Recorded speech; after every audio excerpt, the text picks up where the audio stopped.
This is Mike with AskTractorMike.com, and I'm speaking today with Robert Schultheis, who is an extension safety specialist and has been for a number of years. And one of the main questions I get on my channel is how steep a slope can I brush hog?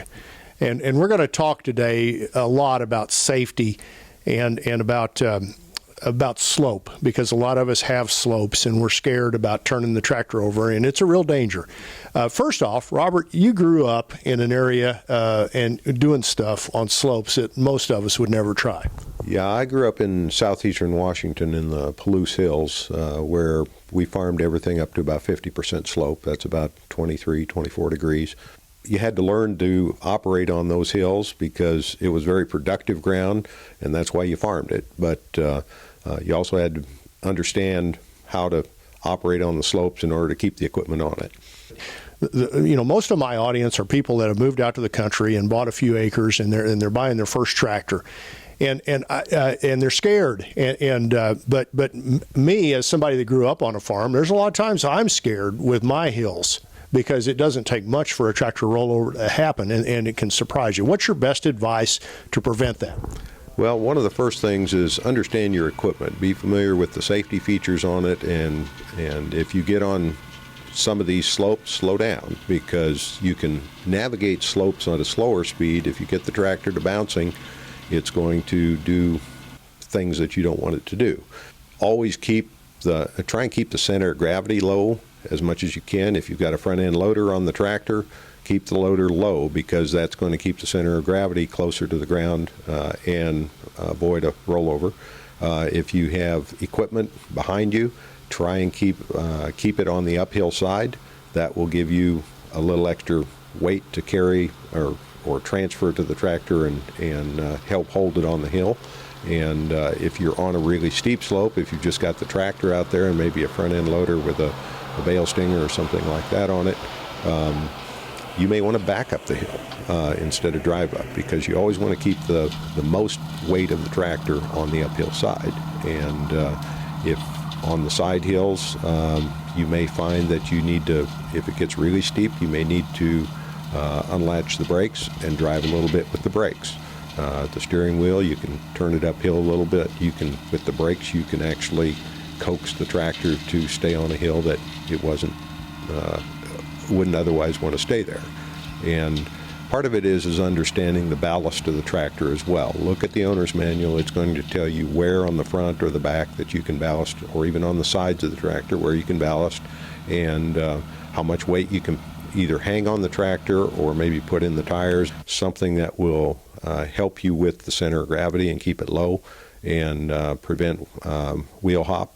Adjust the tractor. You may have to hang some weights on that thing depending on what type of equipment that you're pulling in order to get a proper distribution. And if you balance it out to where you can get about the same weight on front and back, the tractor will do well.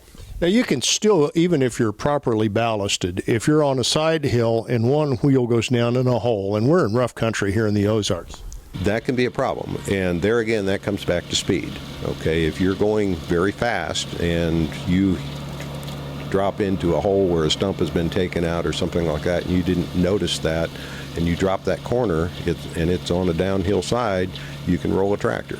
And so part of this is being familiar with your property, knowing where the hazards are, do a walk around, flag them out if you have to, but particularly if you've got somebody else that you're going to send out to do some of the work, so that they know to avoid these certain areas so that they don't get in trouble. You have to be focused on the job at hand when you're out there in the field. Pay attention to what you're doing. If you're still thinking about the day job and all the things that if you're farming before daylight and after dark, and doing an off-the-farm job, it's going to be challenging sometimes to keep your focus on doing the farming side of things and not think about those other things that are on your other job. And so if you lose focus when you're in some of these dangerous situations, that's when you can have something bad happen. And if you're a rural lifestyle person that's never been around tractors much, or if you're a true farmer, I think the time that you're in the most danger, and you just mentioned it, is if there's fatigue or if you're trying to get a job done, if there's haste. fatigue and the haste together will cause more accidents probably than anything else. Yeah, I think those two, and then the third one is maintenance on the equipment, because if you haven't got that equipment in tip-top shape when you head out there to do the work and then it breaks down, now you're still trying to get done within your weather window or your time window, and now you got a piece of equipment to fix too. And so that just adds to the stress level and adds to how much haste you want to do to try and get the job done, and that's when you start making more mistakes. So when I get asked on my channel, how steep a slope can I brush hog, I'm going to tell you, if you're uncomfortable, don't go there. That's my stock answer, and that keeps me safe from a liability standpoint. But I'm going to tell you from experience, there are so many factors that go in, and you've mentioned terrain, ballast. You mentioned center of gravity, but going with that is tire spacing.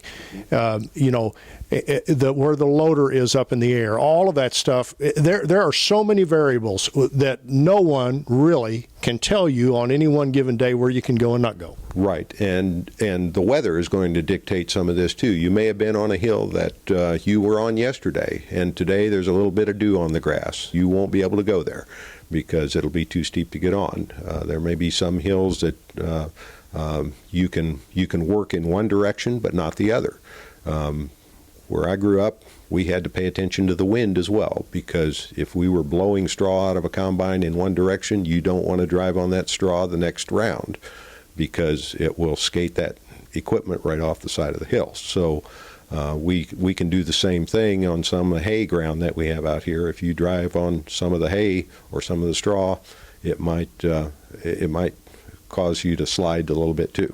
We really don't want to scare you. We don't want you to be afraid of going out on your tractor and going up a little slope, but we do want you to understand tractor rollover. Is that the most danger from a tractor, or is it PTO entanglement, or what's your thoughts on that? Actually, about 80% of farm accidents are machinery related in some way, and about 75% of those machinery accidents are tractor related, and about 60% of those tractor accidents are overturns. Most of these tractors nowadays come with roll bars, okay? And if you've got a roll bar on the tractor, you've got to wear the seatbelt, because if you are in an overturn, you're going to want to stay within that zone of protection that roll bar provides. And so if you've got a roll bar and you don't, your odds of survival go down rapidly. But if you wear the seatbelt with the roll bar, your odds of surviving are better than 99%.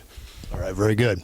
I survive on web traffic. I'd be honored if you'd subscribe to my YouTube channel and like my Facebook page and share this video with other tractor enthusiasts. And if you have questions or comments, put them down below. We'll try to answer them. Thanks for watching.